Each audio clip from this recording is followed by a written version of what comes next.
Fantasy,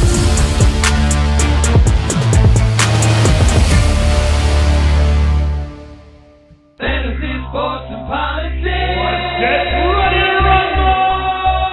You wanna talk smack? You in the right place. So take a step back before I get all up in your remember, because I don't remember. I remember every bit of this. The other dudes holding on the phone line. Your voice will be heard, sir. Next caller, please. Oh! Jerry's gonna get him. Fantasy, sports, and politics. Fantasy, sports, and politics. Fantasy, sports, and politics. Fantasy, sports, and politics. Listeners are asking questions about this week's games, not Jerry's personal beef. So what's your thought? Good morning, ladies and gentlemen. It's me, Mr FSP, doing what I do to do for you all day, every day.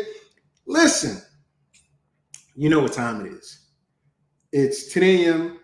Pacific, 1 p.m. Eastern. And it's all about fantasy football, baby. Now, I'll be honest, there's a few stories to talk about. One, Antonio Pierce said that some players are making business decisions in the loss to the Carolina Panthers, which I didn't think was going to happen. I don't think anybody thought it was going to happen. And I bet dollars to donuts that most people selected the Raiders, like I did, in their survivor pool. I was going to pick Cleveland. I'm glad I didn't, because I would have lost either way. But Cleveland is Cleveland, and they need to be blown up. Just my opinion. Because right now, Deshaun Watson and company, they are a very sad sack. Very sad. I'm just going to put it that way. But they should win this week, right? I don't know. We're going to talk about that. Also, I don't know if you've seen it or not, but Brandon Ayuk had a very minor discussion at practice this week with Kyle Shanahan, which appears to be about uniform. Brandon Ayuk had on red shorts, and by the looks of the video, folks on the offense had black shorts on. Brandon had to take off the red shorts, and he had the black shorts underneath. Not sure why he had on two pairs of shorts. Not sure or why he decided to come out in red. But it looked like it was one of those discussions that Kyle shouldn't have had to have, nor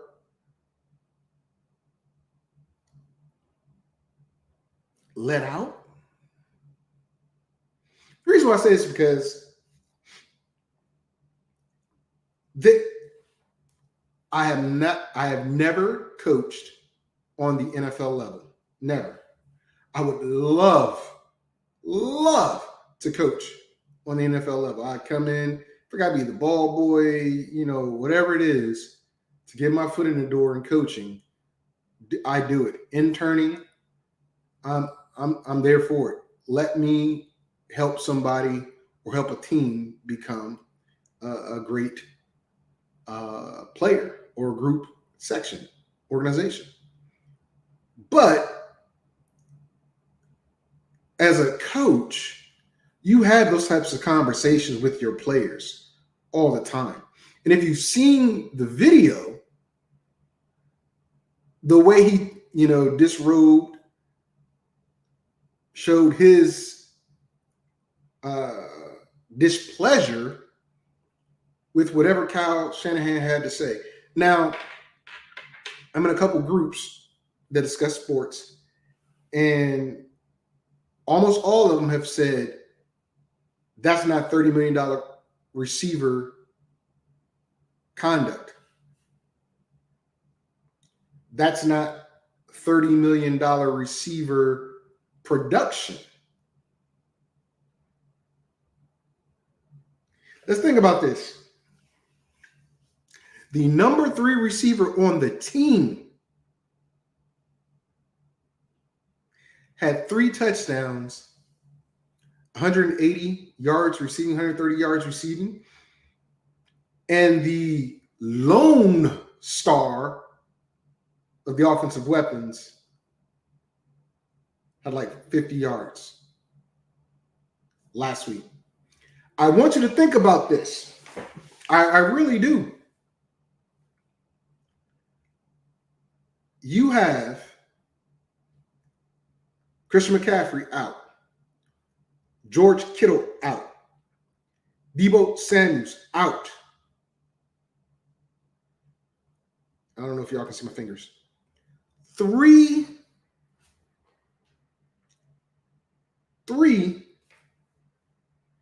of your big 4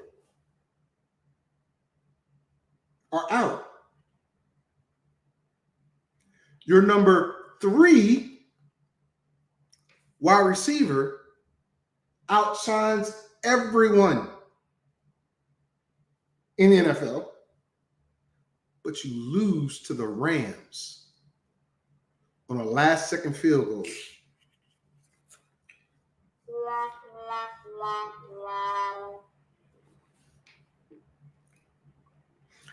To me, I'm not going to blame solely the loss on your 3 guys not being there. Because look, Jennings did everything. Everything they needed to do. They lost because the defense let them come back.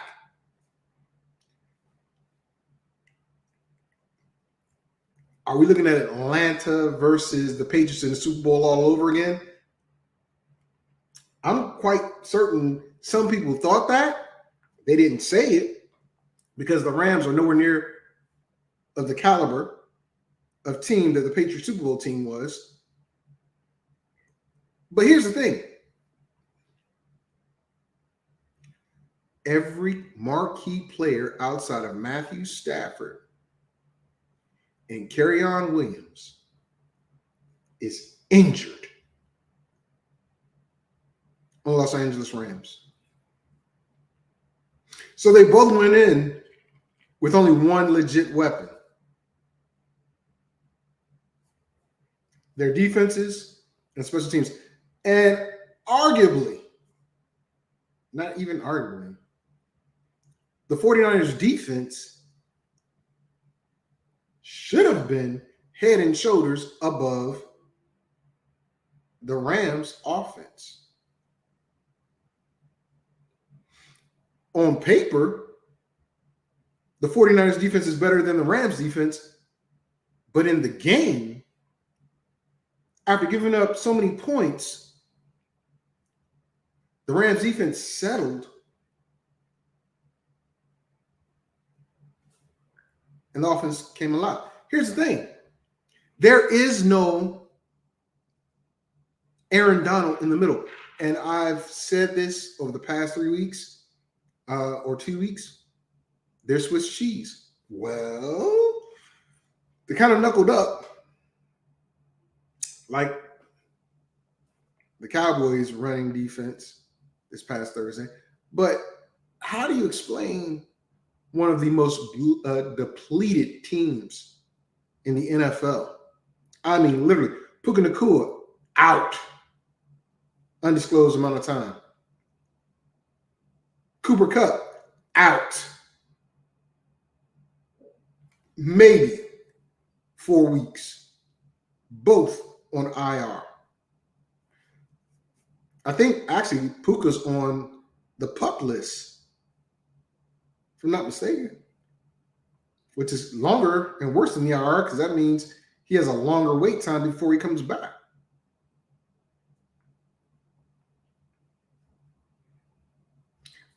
I've seen the Rams live. They looked terrible. No, I thought the young man,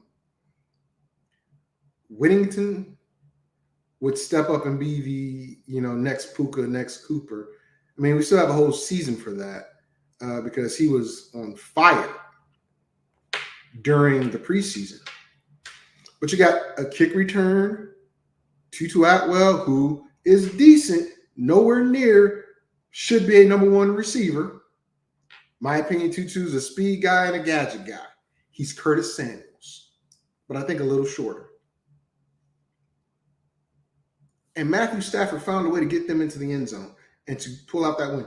All I'm going to tell you guys is San Francisco, they aren't what we thought they were. Arguably, you can say, well, Vic, that wouldn't have been the case if Debo, Kittle, and CMC were there. I'm going to tell you, it probably would have been. I would say Jennings wouldn't have had the game that he had. But again, it's not the offense. They put up plenty of points. They moved the ball up and down the field. It was the defense. And I saw, in at least 2 leagues I'm in, someone drop the 49ers defense. And I jumped on it. But after I got the defense, I thought to myself, why would they drop them after just that performance? And then it clicked. If they perform like that versus a depleted Rams team, what's going to happen when they got to face Philly? What's going to happen when they got to face my man Pat Mahomes? Now, game 1 of the season versus the Jets, they looked stellar. And I'm going to chalk that up to the fact that Aaron Rodgers did not play one preseason game or take one preseason snap, and he was not on with his team. So that defense looked phenomenal.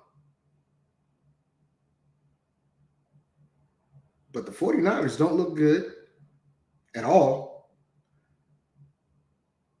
Now, and again, that defense, Brandon Ayuk's discussion with Kyle Shanahan on the sideline or at practice this week didn't help.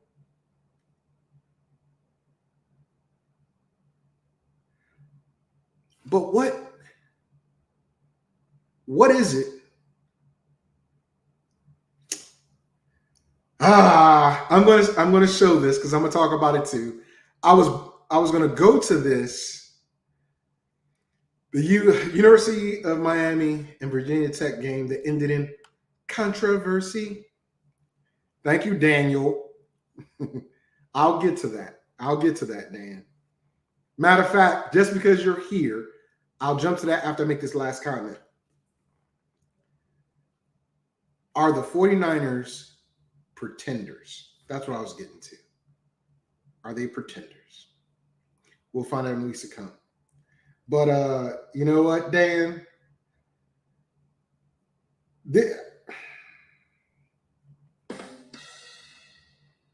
That call last night was a joke. It was a joke. That was a touchdown. Virginia Tech, a la Colorado last Saturday, threw a Hail Mary at the very end of the University of Miami, the Hurricanes, versus Virginia Tech in Miami. The receiver came down with the ball, feet, not just 1 foot, but feet touched the ground with the ball in his hand while the defender was fighting with him. In that situation, it should have been ruled a tie, which goes to the receiver, the offense. Well, it doesn't stop there. The DB, while they're on the ground, rips the ball out.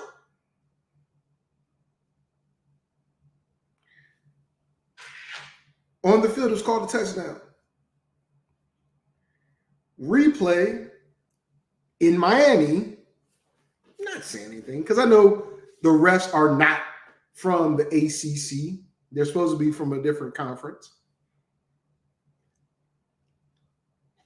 They ruled it an incomplete pass. Game over. Miami wins and holds off Vitek.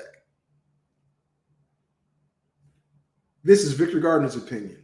I don't know about anybody else. But in college football, well, no video evidence either way to change the call on the field. Again, like I said, this is Victor Gardner's opinion. In college football, 1 foot and possession equals a catch. Remember what I said? He came down with not 1 foot, but 2 feet and simultaneous possession. And in the rule book, college and pros, simultaneous possession goes to the offense. The fact that the ball got ripped out shortly after the butts hit the ground or what have you, I don't think, personally, I call it a touchdown. I call it a touchdown. If you're going to say that he didn't have possession when they were on the ground or nearing the ground, and he had his 2 feet down, I don't know. Dan, since you brought it up, Mr. Carr, please share with us your thought on it. I was getting to it because I was also going to talk about the business decision with the Raiders, something you probably are looking at tomorrow since you're in that area. But let's talk about this and then we'll jump back to the NFL because I actually, when I saw it, I didn't see it live. I'll put it that way. I did not see it live, but I did see it. And to me, again, I'm not a ref. I played the position. I know the rules. I'm an offensive-minded coach. But to me, there's no way you overturn that. To me, there's no way to say, you know, this is an incomplete pass. Dan says split the hairs however you want. There's no video evidence either way, so you are left with the call on the field. I got it. But I want you to put your referee hat on. What are you calling it on the field? Maybe that's what I should ask my question. How are you, Dan Carr, or the viewers who saw it, how are you calling that one play? Inquiring minds want to know. I want to know. I mean, if you're old enough, you know what the joke was. But if you're not, whatever. So, while Dan types up his answer, oh, here he goes. As soon as I say that. I honestly don't think it's a catch because I don't believe he controls the ball all the way down. Red made a bad initial call. Ref made a bad initial call. Look. Yeah, I know. Well, just for the people. So we know you're not challenged. I think he did because it was simultaneous. I thought they both had possession. Because when you look at it, the instant replay, I know live as it's going, you don't get that instant replay in your head. But they've got people upstairs that do. And they look at all the angles. And you see the receiver has possession with his hand on it, bringing it in. And as he's bringing it in, the DB grabs it as well. The DB has it on his body. Feet have already touched. and then the DB stronger rips it out. To me, that's a catch and a fumble, but his feet was already down. So if it's a catch and his feet are down, that's a touchdown, regardless if it came loose after his feet touched. I say he had possession. That's just me. But that was some college ball there. Let's go back to Dan, the traveling man says it was a business decision to keep the only relevant team in the ACC still. I like that answer, Dan, and I'm gonna leave it up because it transitions to the Raiders' business decision. Look, two things about that. One, people are giving this buzz about Ward, the quarterback from the University of Miami, being a legit Heisman candidate. The guy has talent. The guy has big-time talent. Big-time talent, right? The Canes are good. But the Canes aren't ready to. They'll win the ACC, in my opinion. They'll win the ACC, in my opinion, which then gives them a decent spot in the 12-team playoff, right? Because whether they won or lost that game, if they win the ACC, they get one of those automatic 5 or 7 bids. It is for the division or conference, not division, conference champions. And one loss isn't going to stop them from going to the ACC championship. Not in my opinion. I mean, ACC is somewhat weak. Clemson sucks. I mean, I don't know. University of Maryland's quarterback is a beast. He sure is. But that's the Big Ten. Maryland's QB's in the Big Ten. He ain't in the ACC. So, you know, I don't know about that.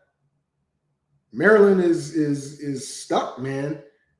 Their defensive back coach, I'm not sure if Azar is a defensive coordinator or just a DB coach, is a high school friend of mine who's had many, many great opportunities at collegiate level. And Azar Abdul Rahim. So, you know, I love him.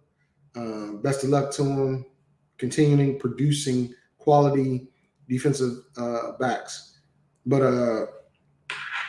and I agree with you on this, Dan. I agree with you on this. The ACC is failing.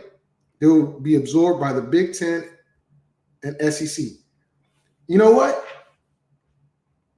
Big Ten, but the Pac-12 is trying to get back together. They've already started getting teams. It would be crazy and absolutely nuts to have a Pac-12 team all the way on the East Coast. But you got East Coast teams in the Big Ten. You got East Coast teams in the Big 12. West Virginia is not in the middle of America. I'm just saying. But anyway, Ward is the catalyst for the ACC right now. And to your point that, you know, it was a business decision, I can see that. Because you take a little luster off of Miami, losing to Virginia Tech, take luster off that kid.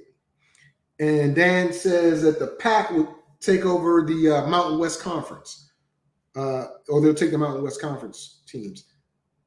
Only thing I got to say about that is there aren't that many good ones. Look, Utah, the Utes are already in the Big 12, right? Nobody wants Wyoming, even though Wyoming's in the Pac-12. I mean, the Big 12. Colorado is staying. in the 12. USC might come back after this 1 year. Now, I think they got a contract for like 3 years or something like that. I don't know how long the contract is, but USC, UCLA, and Oregon will all bolt back to the pack once their contracts are up. I don't know how long their contracts are, but you've got to have those teams. You've got to. Oregon State, Oregon, USC, UCLA. You got to have them in the pack, whatever they're going to be called. Pac-12, Pac Conference. Because they are. And yes, Virginia Tech did expose Miami. Because like I said, Miami's a very good team. But they're not going to survive during the playoff. They're not. They are not. They beat up on Florida. Nope. Mm-mm. I don't care. That's your team, Dan. I know. But no. All right.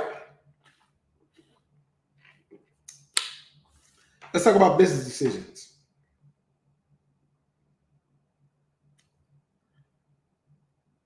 Antonio Pierce said that some of the Raiders last week made business decisions during the game versus Carolina. Now, I have not seen the tape, so I don't know who he's talking about, who he's calling out. However, the buzz out of that was a change at the quarterback position. Gardner Minshew.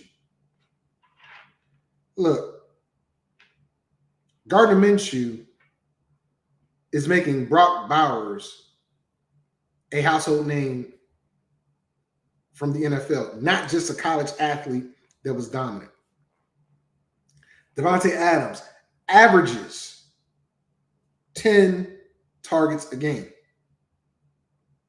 In fact, it was Devontae Adams, along with Gardner Minshew, that won the game versus the Ravens.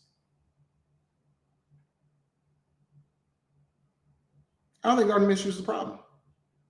Here's what I'm going to tell you what I think the problem is.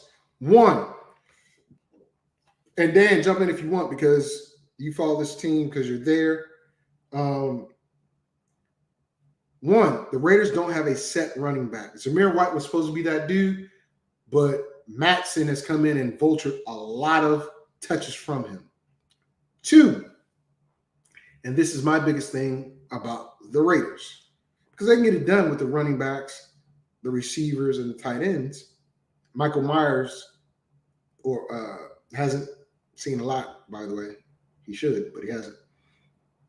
The Raiders cannot stop the run because their linebackers, other than Spallone, aren't tackling machines. They do not diagnose the run well. And when they get to it, outside of Spallone, Diablo, bro, you can't tackle. You don't break down. Your technique is terrible. Terrible. You better off like covering a tight end or something. But you are not a linebacker, especially on the weak side, that is going to attack the play and or fill that gap. You are not doing it. And this is what I'm saying right here. Dan's saying it right here because that's exactly what I'm saying. They're always a half a step behind. Always. So if you're not diagnosing the play and you're not, exactly. If you're not diagnosing the play or attacking the runner, you're going to get shook all the time. You're going to get ran over all the time. Like I said, Spallone, who's the middle linebacker, he should be leading you in tackles, which he is. But that outside linebacker, since you're playing a nickel, has got to be a hitter. I was about to get to this, so I'm going to just put it up there. Let y'all read it. This is exactly what I was about to say. Gang tackle. The problem is, this is what I see the Raiders' problem is. One, they don't have a definitive running back like Josh Jacobs was. Two, their linebackers cannot tackle. They are not diagnosing the plays well. They are not reading and reacting. That's what I see. Because teams are able to just run on them. When your head coach is a former outside linebacker who was the captain of two teams, one in Washington, one in the Giants, and wins a Super Bowl ring, and a vital part of that, calling plays, diagnosing plays, to me, I would think you have those type of players on your team. I don't know who they cut. I don't know who's on their practice squad, but the Raiders need to find somebody to go along with Spallone at the linebacker position. Diablo is not it. I believe he's a converted strong safety. If I'm wrong, I'm wrong, but he is not it. He is not it. Gang tackling, they got great pass rush, but teams don't have to throw the ball when they're running the ball well.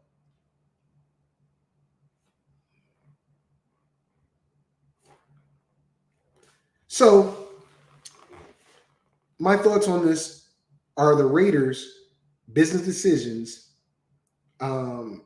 related to the linebacker position, or is it to the quarterback? Or is it to the running back? I don't know what business decisions Antonio Pierce is going to make. I have no idea.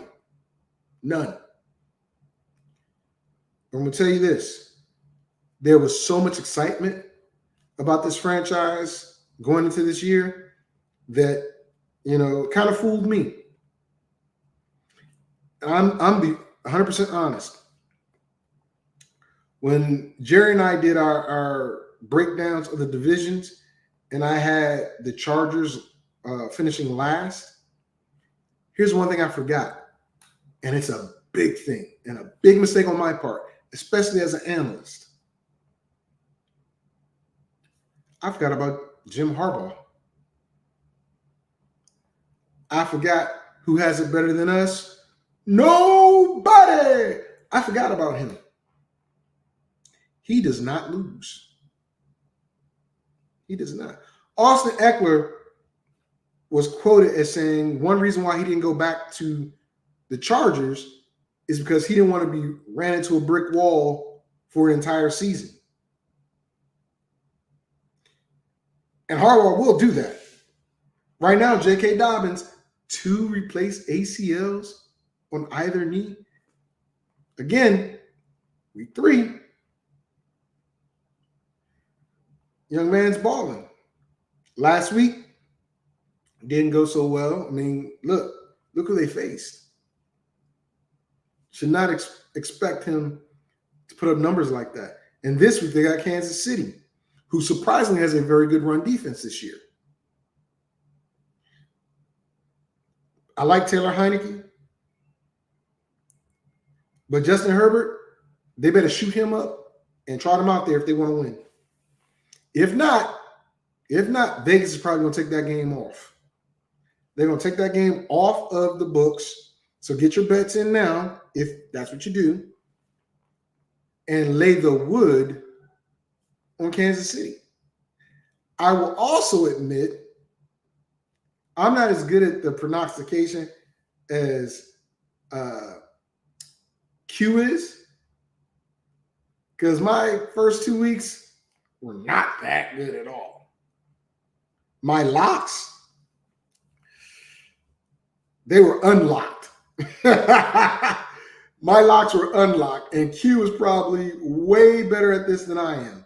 But It's not going to stop me from doing it. If he comes on, great. If he doesn't, I'll still give you my locks. But anyway, that's the news of the week. Unless there's something else going on in the NFL we want to talk about, outside of Tom Brady being told, no, you can't have your percentage of the Raiders, which is a big deal to me, because now you can't tell him he can't go into the locker rooms. He can't go to the facilities. He can't watch. Can't tell him that now. You can't tell him that now. If some team decides to call Tom Brady and Tom Brady still got that itch, he has insider information. Are you going to stop the man from doing the job he's getting paid millions of dollars for? Because you don't know if he's going to come back or not? After you've already said, well, Tommy, you can't own a percentage of the Raiders. Meanwhile, a hedge fund owner, remember, a hedge fund owner has now got 27% of the Los Angeles Chargers. There's a rule in the NFL. They're saying a hedge fund company can purchase parts of the NFL up to 10%. But the owner of that hedge fund company can use his own money to purchase as much of a team as he or she desires. Chargers are doing it. They just did it. Wall Street is about to take over the NFL. I'm telling you. And Tommy coming back, like Dan says, it's just fodder for everyone to talk about. Look, man, all I'm going to tell you is this. Tommy is a bad man. They got a commercial of him talking to himself from each, team he was on from college throughout and saying, get back to work, meaning getting back to work to prepare for his analyst job. It might have a double entendre, meaning of get back to work and get ready to go play at least one more time. Never know. Again, that's the news. And that went longer than I thought, but it's okay because I'm by myself. And who knows? Maybe this is the new thing. I don't know if Jerry's coming back. I don't know if Q's coming back. Neither have, said anything to me. So if they do, they do. If they don't, they don't. I'm just thankful to have them on when I had them on. If it's not going to happen, c'est la vie. C'est la vie, c'est la vie. That's just the way it goes. That's life. Hold on. That's life. I'm an 80s kid, grew up in the 80s. Don't judge me. Do not judge me. Period. All right. Now, let's go on to these games. You know what, Dan? You lucky I love you, brother. You lucky I love you. Time out. You should have just put up the ones with the ears. I could have took that, but not the spit up, not the vomit one. Come on, bro. Come on. All right, let's go to these games. First game up. What's a couple of consequential games right now? First consequential game will be the New Orleans Saints, and somebody's at my front door, and I got to tell my kids to get the front door. So let me tell my son to get the front door. Hold that thought. Hey, I need somebody to get the door.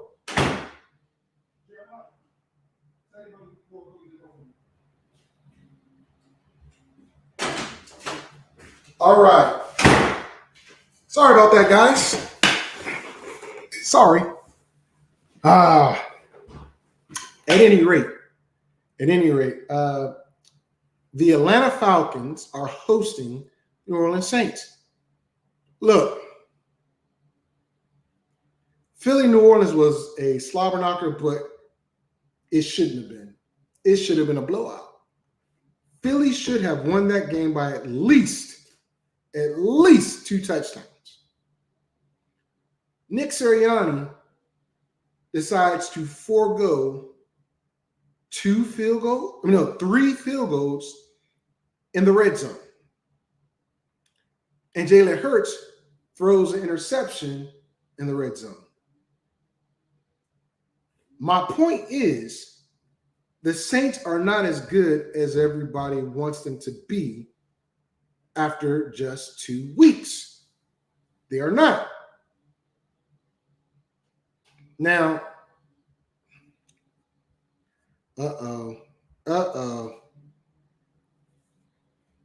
Dan Carr, Saints for the win, great name, and even better QB. Raiders should have never gotten rid of him.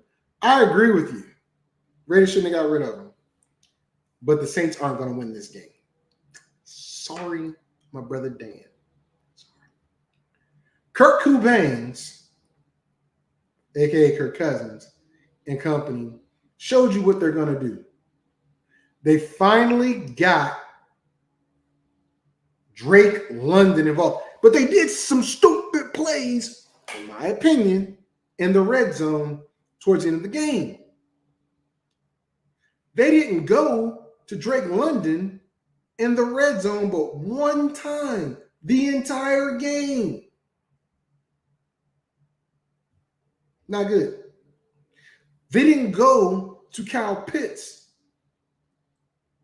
in the red zone except for one game. One time at the end of the game, which should have been pass interference, but we'll go over that later. The point is, I've got the Dirty Birds. Hold on, guys. Come on, Jeremiah. They need you to Mom's not here. Who is they? I think it's the garden people. Okay. Well, guys, I got to tell them I'll be down in a second. Looks like I got to end the show prematurely, but I'm going to just tell you my picks real quick. I've got the Falcons, the Bengals, which should be close. I've got the Bears, which should be close. I've got Green Bay, right? Division game, should be close. Houston in a blowout. Pittsburgh. I've got the Jets, Philly. Go Commanders. I'll be at that game, actually. San Fran, who has 1 and 2 along with the Patriots, by the way. Kansas City.